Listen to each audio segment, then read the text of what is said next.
Hey everybody, Mr. Caldwell here. Let's talk about the syllabus for English 11 spring semester. If you were with me in the fall semester, no real major changes, but if you haven't been with me before, it's important to understand what's going on here. So let's work our way down through here. Like a big key for me in my philosophy is when I say you be a young person of integrity and I will take care of the rest. This came from Mark Wetmore, who was the cross country coach at the University of Colorado for many years and did an amazing job with the people that he had there. But it really comes down to for my class, turn your stuff in when you're supposed to do it. Don't cheat. Ask questions if you're confused. You'll be fine. So I'm not going to go into great depth of details in here with the students in class. I went into spend a couple of days on this. Just want to give a brief overview for this for students that are transferring in. You can read through this and talk to me. It's also for parents and guardians to see what it is that I talk to your kids about.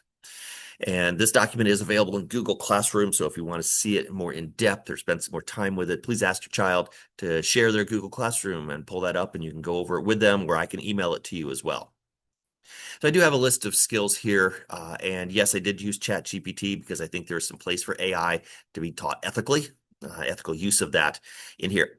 And so I came up with this list through ChatGPT and then expanded it to apply to what I'm doing in my classroom and what I'm trying to get the students to learn, which is using English as a skill to be successful in the real world after high school, whether that's in a career, whether that's at home taking care of the family, whether it's the military, whether it's college, job, whatever that may be.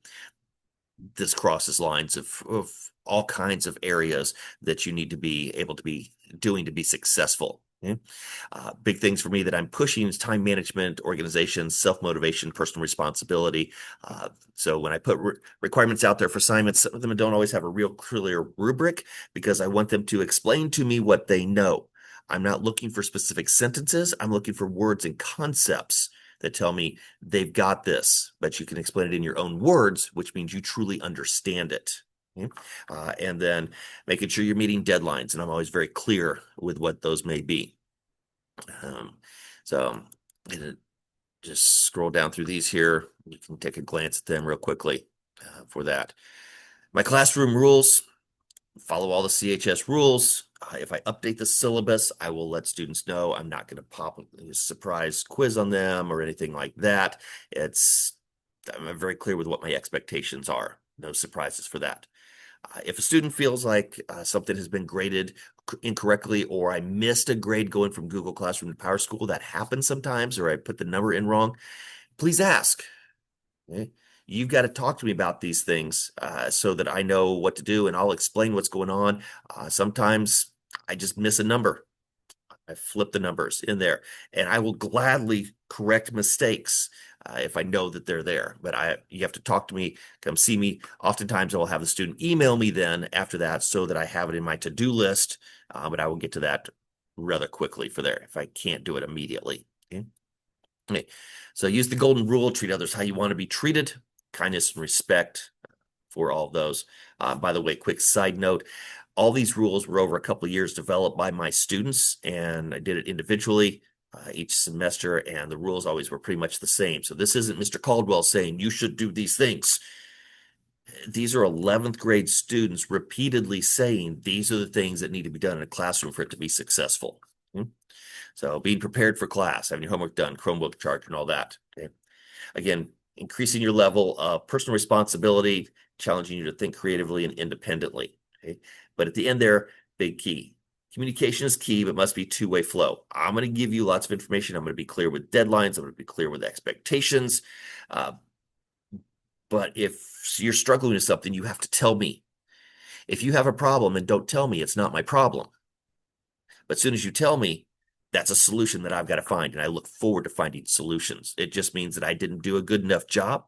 I need to do better. And I can do better in the future by knowing how to better approach students for that. Okay? So don't fall behind. If you do, you're going to have struggles, especially with the grant writing project. And we will be reaching into that next week and learn about that and keep up with things. Food and drink are allowed. You can use the restroom, talk quietly when we're doing things. Don't throw things in class. Don't mess with the fish. My tardy policy in there, and I know I'm flying real quickly because I don't want to take a lot of your time in there. I know it's very valuable. I could take more time in class because that's what they're there for. Okay. Let's go back up here. Tardy policy. Okay. If you're not in the room when the bell stops ringing, that's tardy. First time is a verbal warning. Second time, I'll send an email to PowerSchool contacts of parents or guardians, as well as the student, to remind them, hey, that's twice. So essentially, you get two warnings. Then I send it to admin. They'll put it in a lunch detention, and then after that, admin handles the rest of it. Right? And then make sure that you're sitting in your assigned seat. Don't change the seating chart without asking me more for permission. Okay? We have it set for a reason now. Uh, don't have your cell phones out, please. I know that's, for me professionally, it's a struggle to keep up with that. I'm trying to do better. That's a learning process for me, but it helps when we're all working together on that and you keep them put away. Seating charts. They are now set. Students on the second day of class chose where you wanted to sit, and that becomes your assigned seat. New students that come in will slot you in where it's available. But if there's any issues or problems, I'm going to move everybody. So peer pressure has its advantages for things. Okay? Here's the second semester plan. I will tell you that it's a little vaguer than I would like. The reason for that is I have decided that this school year, I'm taking a lot of the ways that I've taught and throwing them out and bringing in new ideas and new methods of teaching, trying to make it different for the students, fresh for me. So I'm trying different things. So I know the direction that I'm going. I know where I need to be. I'm making adjustments as we go to see how things fit in there. So we've got the week number, we've got the date, we've got what's going on in class, and the last thing is any big things that are going on for that. So you'll see that it's set in chunks of stuff. Most Wednesdays will be writing assignments for that. Okay. And then we get into Lord of the Flies, that book in there, and we'll be going through that for quite a while in there. Not necessarily because it's so huge, because it's not that big, but I want to really dig into what's being taught in that book, okay, and give students opportunities to learn about that. Then the beginning of March, we'll be doing a wrap-up project for that. Okay. And then we've got a couple days, gives me some flexibility there. And then we're reaching right near the end of the quarter. Okay. And we'll touch in romanticism poetry for just a little bit as we get into the new quarter. And the reason I have that piece in there is we need to talk about the romanticism period in there. But I kind of piecemeal it in the semester to fill in some gaps because we get there through March and we get to spring break. Come back from spring break, and then we hit the novel Night, which is a Holocaust survivor's autobiography. He's about the age of the juniors in high school, and so it's a very personal account for that. It's a very rough account as well, in all honesty, to go through, just because it's so gripping for things. But it's a phenomenal book, and we're going to be going through that.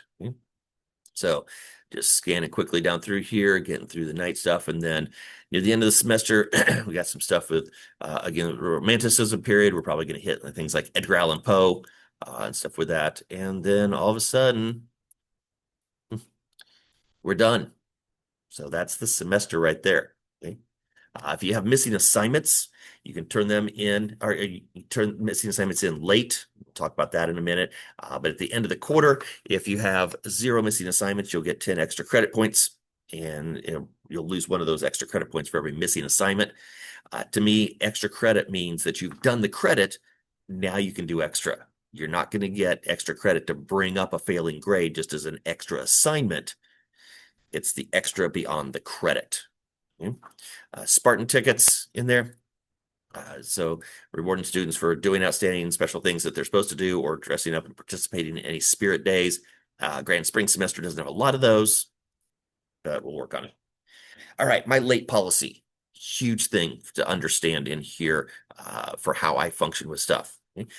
First of all, I will take any assignment until the end of the grading period. And the grading period ends when school dismisses the last day of that grading period. Okay? Now, if you turn it in on time, you'll get 100% of whatever it is you earn. The first week it's late. By the way, most of my stuff goes through Google Classroom so that we both can know if it's late or not. It's very clear cut, and assignments don't get lost that way.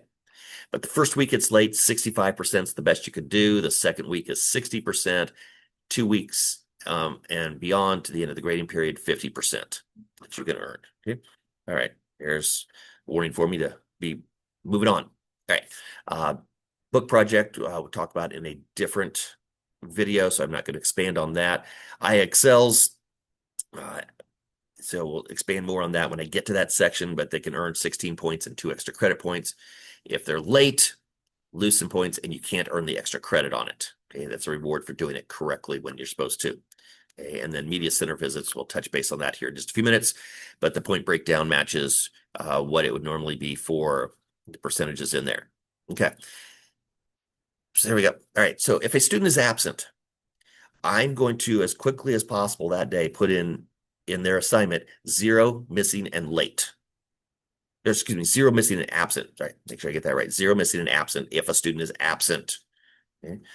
That tells me that when the student comes back and they turn the assignment in, not to count it late. They can get full credit for it because they were absent. But it also then allows you as a parent or guardian, it allows you as a student to understand if this assignment is not done, this is exactly what it will do to your grade. So the student can make that individual choice, that personal responsibility of are they going to complete the assignment or not, and get that in. Okay, so that way at the end of the quarter, I don't all of a sudden throw in a bunch of zeros and their grade drops like a rock. You know exactly where you stand.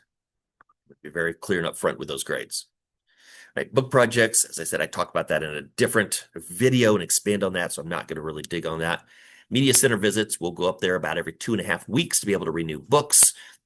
Be an assignment that posts in Google Classroom where all you have to do as the student is just in the private comments that day, tell me, what did you do while we were up there? A little personal responsibility check in for stuff. Okay? Yeah. Reading logs, we'll be doing silent reading at the start of each class, and there's a paper to keep track of that. When we get to that, I'll explain that. I don't have the details in here because it's a whole separate document in that. Pretty basic and pretty straightforward, and it's just an opportunity to get some points for reading, but it also allows them to get their book done, hopefully, or a good chunk of it done in school, because I know there's a lot of stuff going on outside of school for that. Shit. Weekly check-ins, I have those pop up on every Monday morning at about 8 o'clock. Due by Friday midnight. They are completely optional.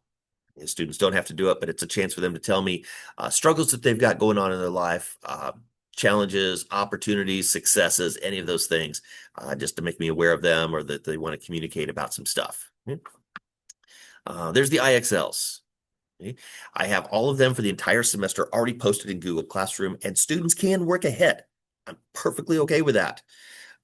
Balance your time, choose wisely, just make sure they're in by the due date, which are in the title of each of the IXLs.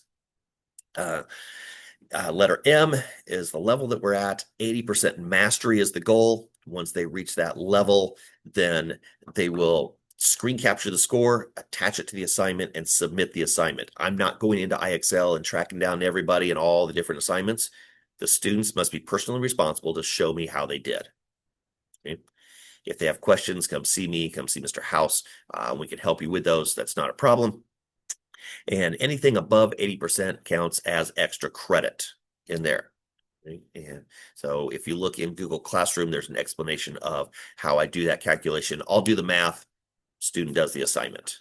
We'll see what happens with working in the hallway. We may not have a lot of that.